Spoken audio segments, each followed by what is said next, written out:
ASMR. J'ai déjà tourné quelques vidéos ce matin qui ne me plaisaient pas du tout. Donc, ça va être encore une story time, mais cette fois-ci une story time de fou malade.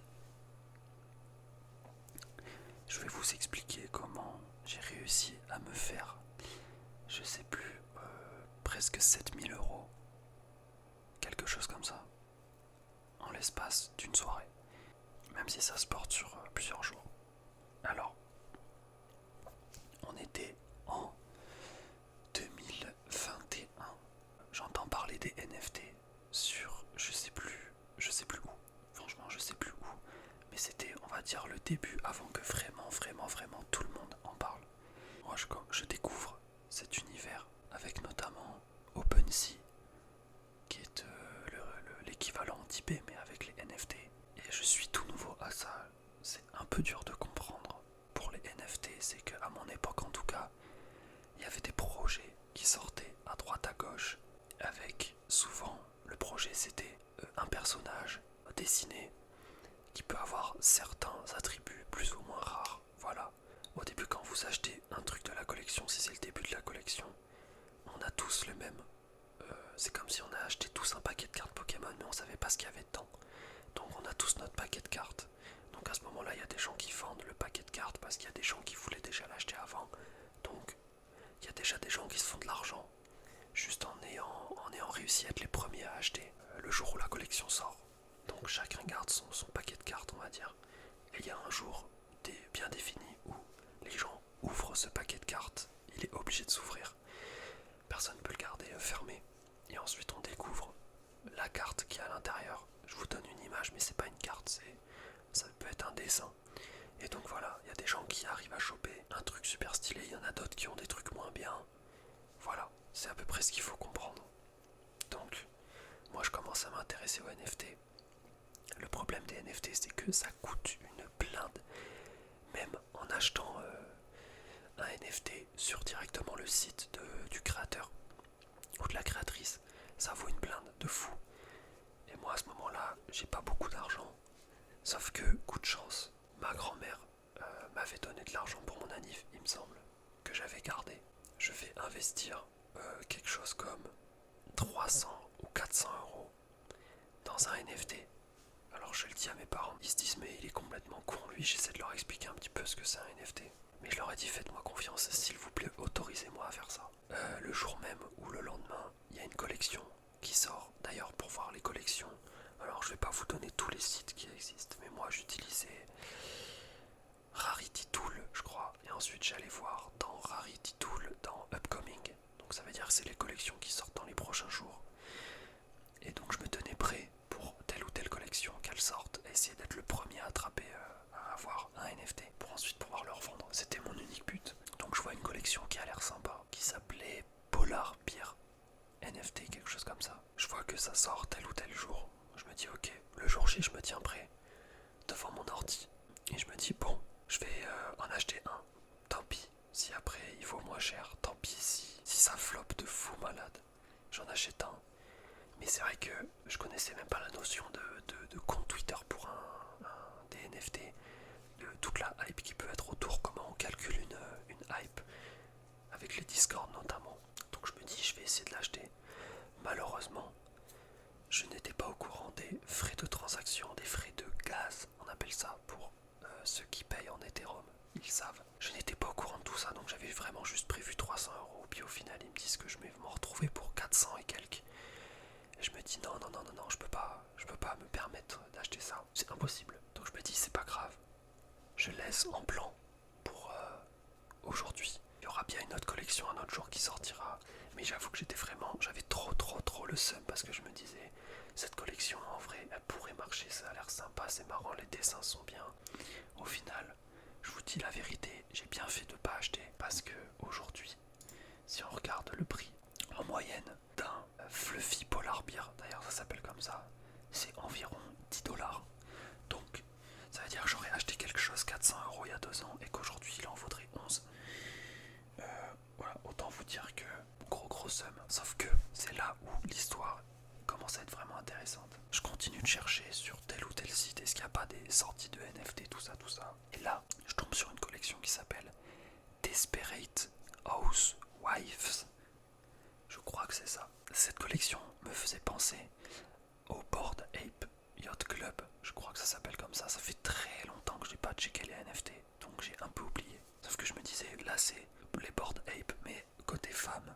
Du coup, il peut y avoir quelque chose. Il peut se passer une connexion. Après, peut-être une collab, etc. Enfin, je m'imaginais des trucs de fou. Et je me suis dit, ok, cette fois-ci, je vais me le choper mon NFT. Moi, je vous le dis. Le jour où j'y arrive, je suis dans mon salon devant mon PC. Et je me dis, ok, maintenant, je connais les frais de transaction.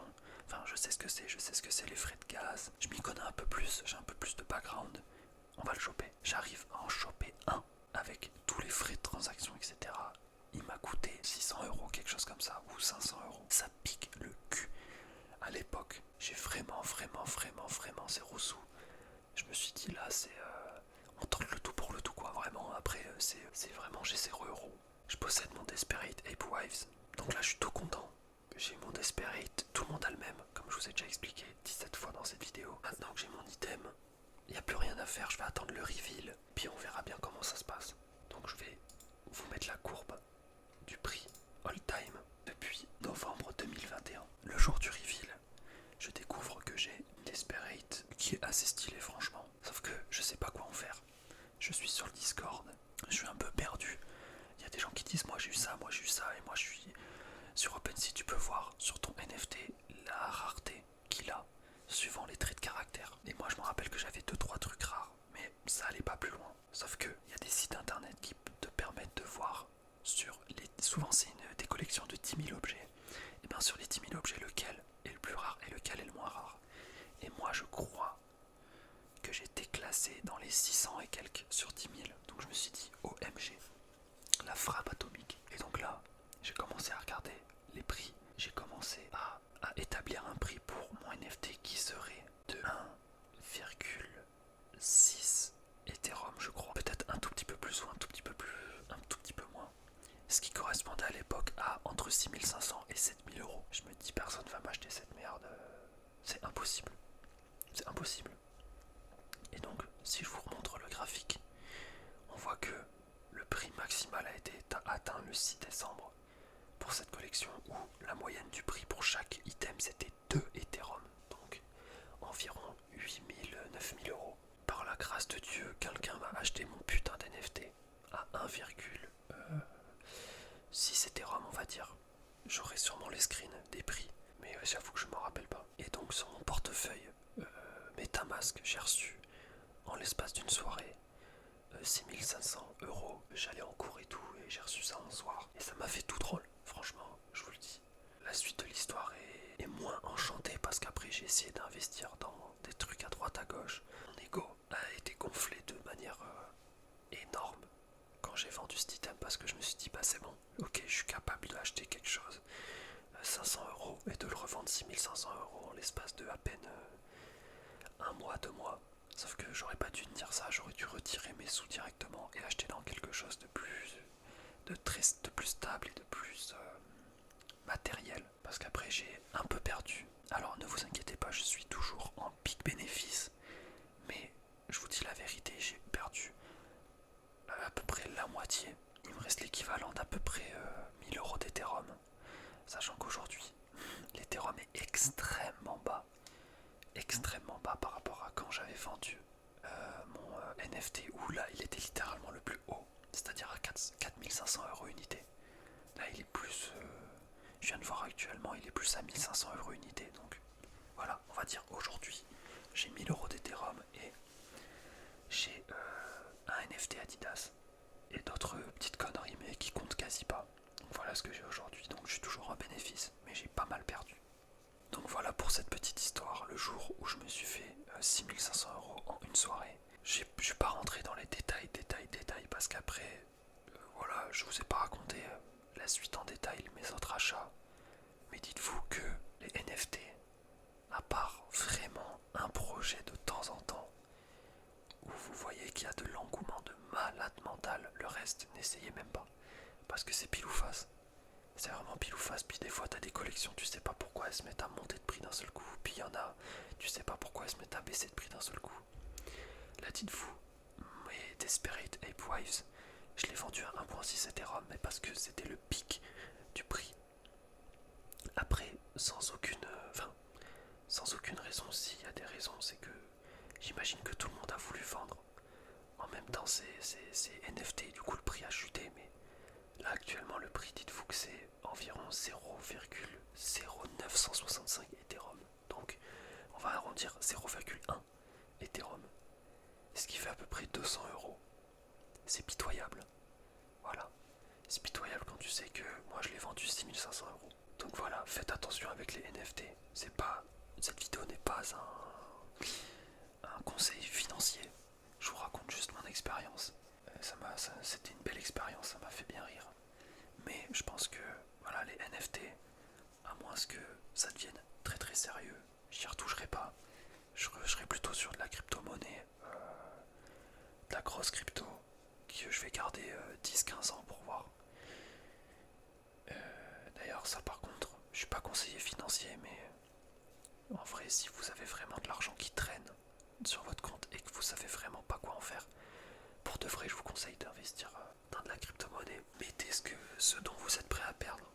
Si vous gagnez 1100 € par mois, faites pas les débiles mentaux et mettez pas 800 €. Je sais pas, si vous gagnez correctement votre vie et que vous avez juste envie d'essayer, mettez 50-100 € pour voir. Franchement, ça peut être pas mal dans les années à venir, tout comme Pokémon. Moi, c'est vraiment Pokémon et les crypto-monnaies, j'ai beaucoup d'espoir là-dessus. Bon, et l'immobilier évidemment aussi, surtout à la campagne. J'espère que cette vidéo vous aura plu. Ça a duré bien longtemps, mais c'était très dur à expliquer. Des fois, j'ai dû cafouiller, j'ai dû dire de la merde. Donc, excusez-moi si c'était pas ouf au niveau du storytelling. Je vous dis à demain pour